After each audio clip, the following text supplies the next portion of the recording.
Saludos amigos, aquí estamos comentando los hechos con Ramón Peralta y un servidor como todas las semanas. ¿Cómo estás, Ramón? Muy bien, Andrés. La semana pasada estuvimos hablando del asunto de las licencias de conducir. Es un tema que está caliente ahora mismo porque realmente la necesidad que tiene la gente es grande de tener una licencia para poder transportarse. Es el hecho de que le quitaran a personas que están en proceso de documentación o que no tienen documentación el derecho de tener licencia ha sido trágico y la gente está esperanzada de que eso se solucione. Entonces, hablábamos la semana pasada de los dos proyectos de ley que fueron sometidos al Congreso de Lansing, que es bueno aclararlo también porque mucha gente pensó que se trataba del Congreso de Estados Unidos en Washington. Alguien dijo en los comentarios de Facebook, decía, pero que es bueno que lo hagan aquí. Yo tuve que aclarar, sí, es aquí en Michigan.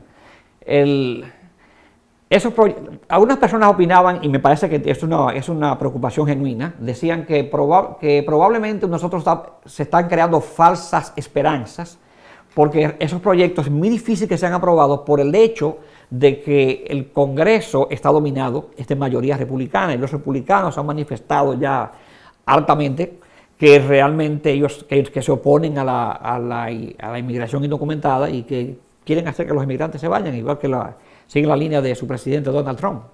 Claro, no todos los republicanos. Entonces, ¿hasta qué punto tú crees que sea posible que en circunstancias políticas como esta, donde tenemos un presidente que prometió en campaña y que llevó como bandera de campaña el hecho de que iba a deportar a todos los indocumentados, ¿hasta qué punto tú crees que un estado como el de Michigan, que votó por Donald Trump, pueda aprobar esos proyectos? Sí, debo aclararte algo. Nosotros, esa pregunta precisamente, o esa interrogante se la hicimos al licenciado Kessler con respecto a la aprobación o no de ese proyecto, precisamente pensando en el hecho de que ese oyente manifestó su preocupación de que con un Congreso republicano pueda pasar esto. En verdad, la que tenemos nosotros pensamos que es una posibilidad. Es una posibilidad de que se apruebe o no se apruebe, porque, sí. Pero en este caso de hacer un intento, al menos, el intento que no se había presentado por mucho tiempo, sí, es algo que muestra esperanza, el intento de que ya diríamos, un grupo bipartidista proponga esto, es algo interesante, que tenga esperanza. Mucha gente también confundió estos proyectos con los presentados por la misma legisladora Chan, porque Stephanie Chan y Santana, no recuerdo su primer nombre, el congresista hispano, ellos dos sometieron el año pasado, no sometieron al Congreso, anunciaron que someterían esos proyectos de ley similares, pero no llegaron realmente a introducirlo en las cámaras. Parece que hubo un acuerdo entre ellos para que se introdujeran entonces estos proyectos con apoyo de algunos legisladores del Partido Republicano. O sea que cabe la posibilidad de que... Cabe la posibilidad, pero también tenemos que aclarar o exhortar a las personas que manejan con licencia o sin licencia, o cualquier que sea el estatus, a tener también cuidado cuando manejan. Te digo eso porque recientemente el New York Times trajo el caso de dos familias, no dos personas, dos familias, que una fue detenida porque tenían una luz que no funcionaba. Y claro, la detención del automóvil condujo a que el policía examinara. Llevaban niños sin los asientos. Ajá. Y también la señora no tenía licencia.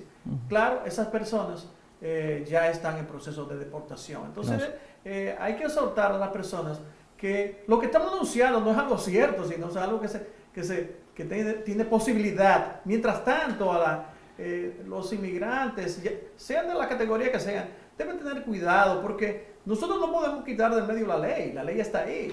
Hay una cosa interesante en este caso, y bueno que los amigos televidentes lo tomen en cuenta.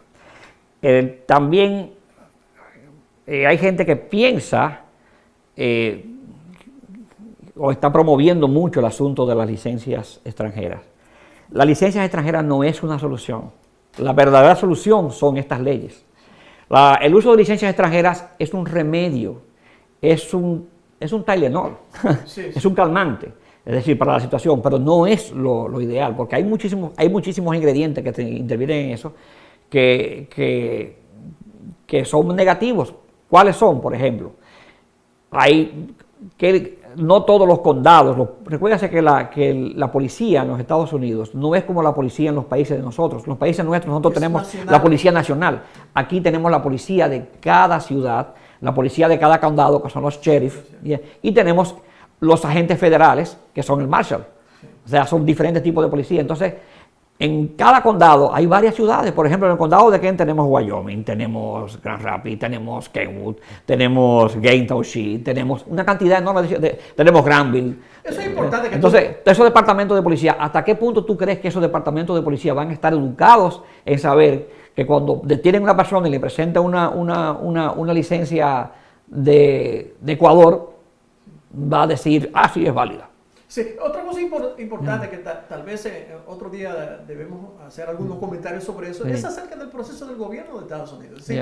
Estados Unidos, como tú decías, no es como nuestros países donde hay un gobierno central que controla la mayoría de las atribuciones. Aquí los condados, como tú dices, aquí puede ser que la policía de Grand Rapids dice, no vamos a reportar ningún indocumentado, pero si el condado piensa otra cosa, si el condado también determina, nosotros no vamos a aceptar licencias extranjeras. Son cosas que pueden pasar en este caso, en la posibilidad de que... Y hay que entender también que, y es cierto, y es algo que no podemos hacernos el ciego en eso, hay muchos condados donde hay policías que son racistas, 100%, evidentemente, y que son individuos intransigentes. Nosotros tuvimos el caso hace yo te diría que hará unos 6 años, 7 años, quizás más, quizás unos 8 años, cuando 2 jóvenes murieron en Shelby Township, cerca de Wayland, 2 muchachos que trabajaban en una granja. Nosotros fuimos a cubrir el incidente, entonces la empresa estaba bien asustada por la demanda que le podía llegar por eso, porque fue una negligencia de la compañía, y por esa negligencia murieron 2 jóvenes. Los 2 jóvenes eran hispanos. Entonces yo recuerdo que cuando nosotros estábamos, yo entré hasta la granja donde ocurrieron los hechos. Inmediatamente se me fue un policía detrás de Shelby, y el policía nos dijo a nosotros, tienen que salir de aquí. Yo recuerdo que le dije al policía, pero esto es una empresa privada y nosotros venimos a hablar con la gente de la empresa. No queremos reporteros aquí, se van. Sí. O sea, fíjate qué actitud. Entonces, también tenemos que saber que la triste realidad de que hay muchos policías que realmente no cooperan. Y la independencia de los mismos gobiernos regionales y locales. Tenemos el caso del famoso sheriff de Arizona, Arpaio. Sí, Arpaio. Ese tipo tenía un criterio totalmente independiente y encadenaba a los inmigrantes como si fueran presos de guerras y hacía todo hasta que ya, claro, después de años haciendo esa práctica, fue sometido a la justicia, pero llevó a cabo eso por muchos años totalmente independiente. Entonces decir que hay muchos ingredientes en este asunto, y lo correcto es que se apruebe de nuevo, como estaba antes, que cualquier persona pueda tener una licencia de conducir de Michigan y un ID de Michigan. Hay que luchar por eso. Y también, Andrés, yo siempre enfatizo sobre esto, que la gente también tome conciencia de la realidad de que si usted está en la calle manejando sin licencia, usted está fuera de la ley. Entonces eso es un poco difícil, pero esa es la realidad. El hecho de que...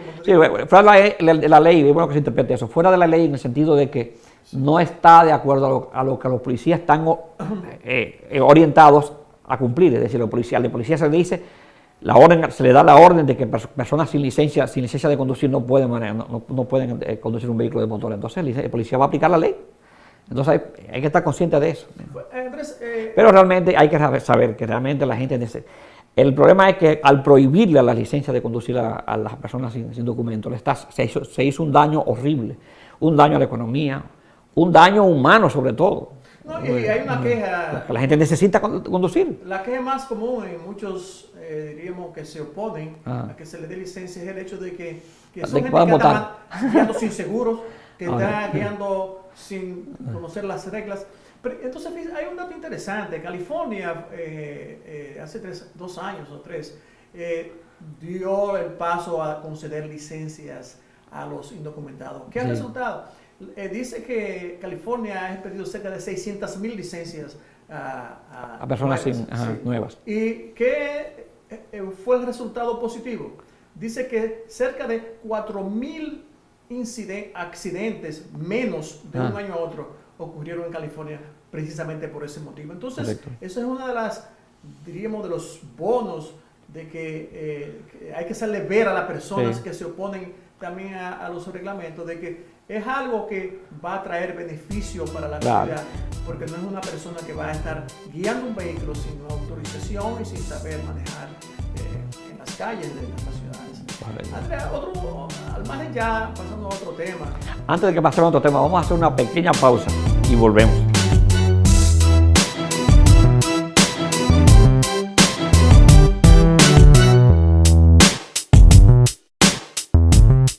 Casi un 20% de los jóvenes en cárceles juveniles tiene serios desórdenes emocionales y la mayoría tiene condiciones mentales que se pueden diagnosticar. 1 de cada 5 adolescentes tiene algún tipo de problema con salud mental. 1 de cada 4 familias es afectada por un problema de salud mental. Sobre el 66% de la juventud con problemas de uso de sustancias tiene problemas mentales reincidentes.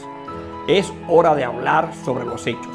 Si usted o alguien que usted conoce está enfrentando algún problema de salud mental o usa sustancias dañinas, llame al 616-336-3909. Network 180, reorientando vidas.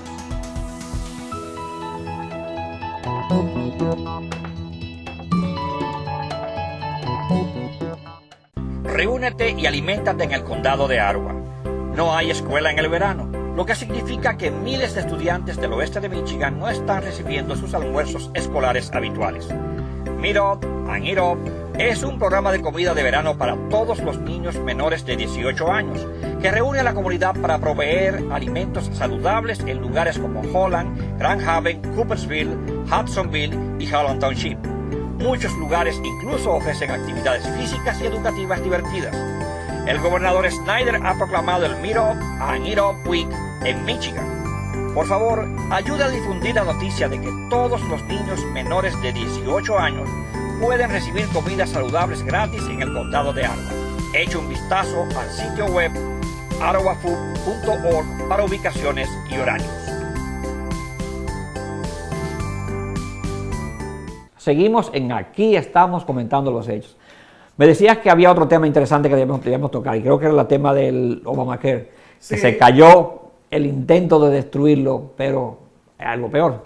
Bueno, fíjate bien, se cayó porque el pueblo que se beneficia del programa efectivamente ha reconocido de que es un programa que favorece a grandes mayorías norteamericanas. Entonces, muchos de los republicanos, en cierta manera, si podemos decir así, que se asustaron, entonces echaron hacia atrás y no consiguieron la mayoría. Entonces, lo que ahora propone el señor Trump es dejar de no financiar el programa y que eso se caiga por sí solo. Sigue siendo una vergüenza que este sea el único país desarrollado del mundo, y Nueva Zelanda, que es un país chiquitito, que no tiene servicio de salud pública. Estados Unidos no existe salud pública. Bueno, existe ayuda para salud pública, que es el Medicare, pero no existe salud pública. Yo no sé cuál es el cálculo del señor Trump, claro. En este señor no podemos decir nada con cierta racionalidad, porque cada día sale con disparatadas. Pero muchos dicen que aún él piensa así, el Congreso, que es donde se apropia el dinero para todo lo que se hace en el país, piense otra cosa. Sin embargo, se va a duplicar, se va a aumentar de manera alarmante el presupuesto militar de defensa. Sí, claro, sí, porque para eso, todo es dirigido hacia eso, sacrificando aquí la educación, la salud y sacrificando lo que se llama el servicio público de alimentos para las sociales necesidades. Es decir, que prácticamente son medidas que ya, según dicen algunos columnistas, es fundamentalmente la política republicana expresada a su máxima expresión, de que ellos no conciben que el gobierno Sí. tenga gastos para suplir estas políticas sociales. Entonces, Ajá, es correcto. Ya.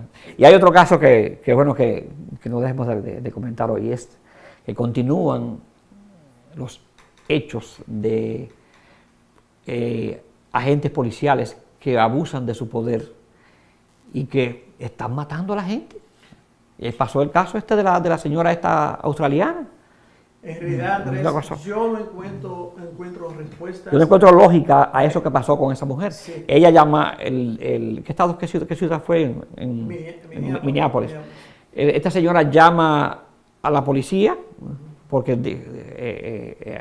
por un tema de asalto sexual.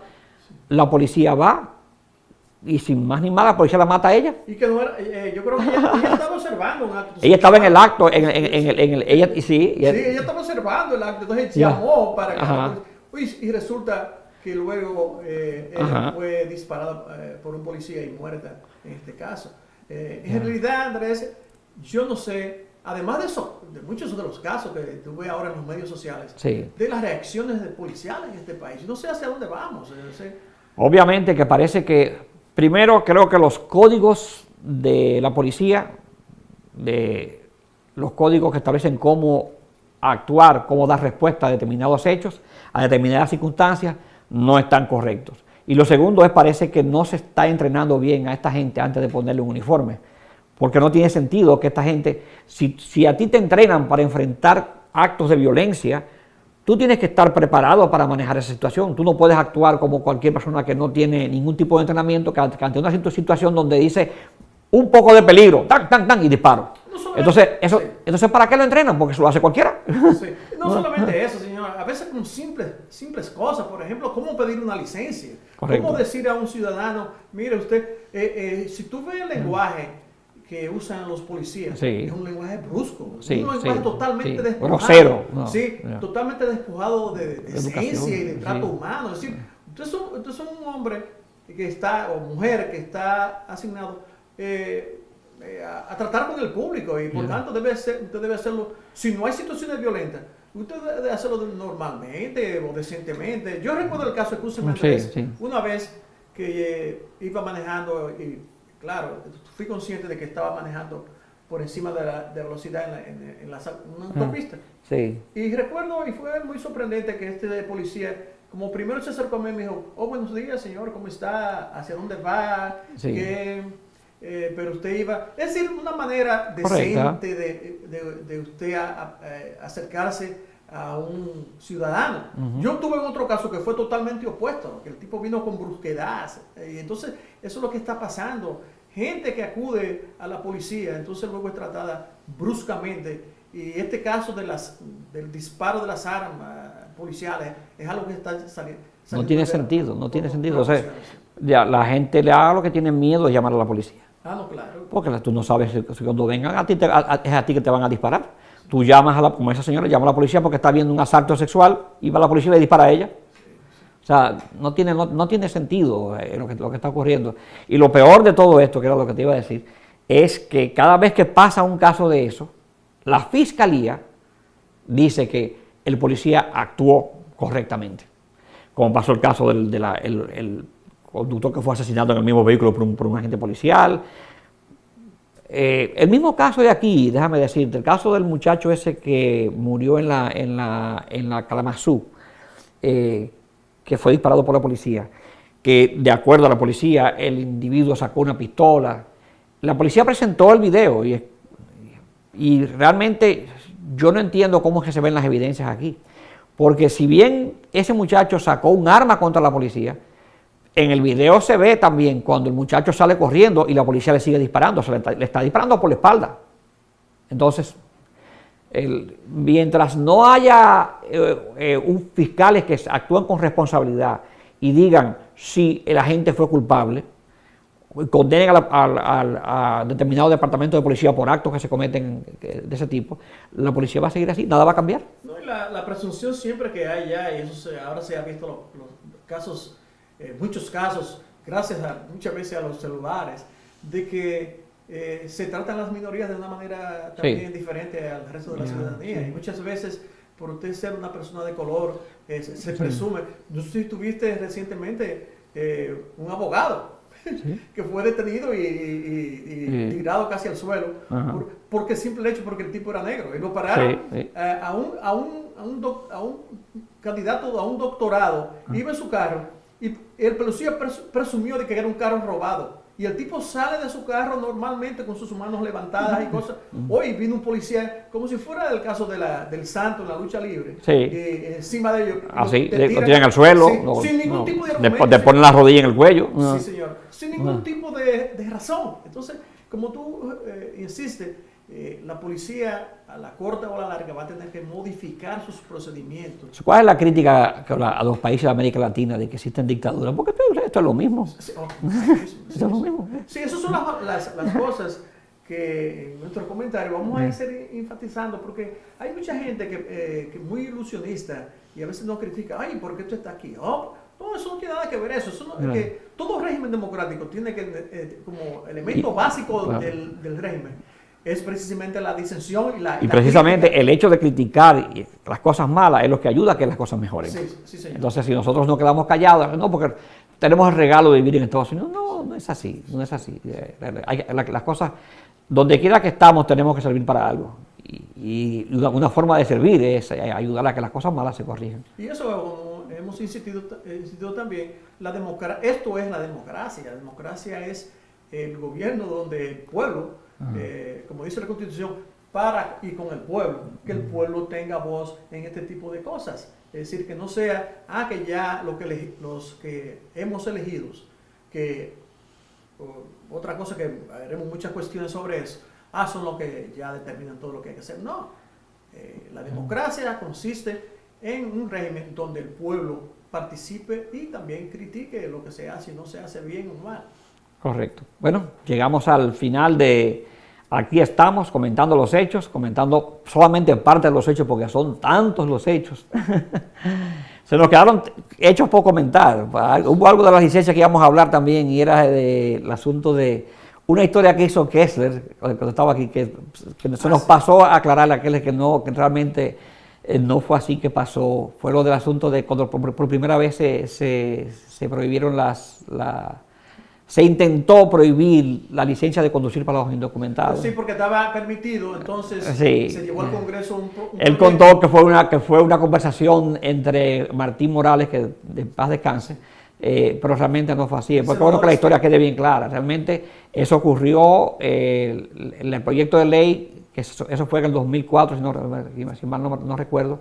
Sometieron un proyecto de ley para impedir que los indocumentados tuvieran licencia de conducir. Ese proyecto fue enviado a la Comisión de Transporte del Senado de Lansing. El senador, la comisión estaba formada por 3 senadores, uno de ellos era Glenn Estelle, y Glenn Estelle, nosotros nos reunimos con Glenn Estelle en una reunión republicana, no somos republicanos, pero nos invitaron a esa reunión porque tenemos algunos amigos ahí, y entonces en esa reunión que estaba presente Martín Felizardo, reportero, estaba Wilson, que todavía trabaja con nosotros, conversamos con Estelle y logramos convencerlo de que no aprobara eso. Al final de la noche, Glenn Estelle dijo, yo le prometo que mañana ese proyecto está muerto. Y yo recuerdo, para dar testimonio de lo que tú estás diciendo, que en varias ocasiones te referí sobre esa situación diciendo que él te había prometido a ti personalmente de que él iba a detener el proyecto, pero que él no aseguraba que en la próxima legislación el proyecto no saliera otra vez, pero se detuvo. Se detuvo en ese momento por lo menos. Bueno, sí, porque es bueno que la historia quede... Cuando un pueblo no conoce su pasado, no puede construir su futuro. Entonces es bueno, y por eso yo he insistido en la importancia de que nosotros conozcamos la historia de la comunidad hispana en Grand Rapids, porque es una forma de saber cómo podemos trabajar por el futuro de esta comunidad. Bueno amigos, aquí terminó por esta semana y nos vemos la próxima semana con Ramón Peralta y un servidor. Aquí estamos comentando los hechos.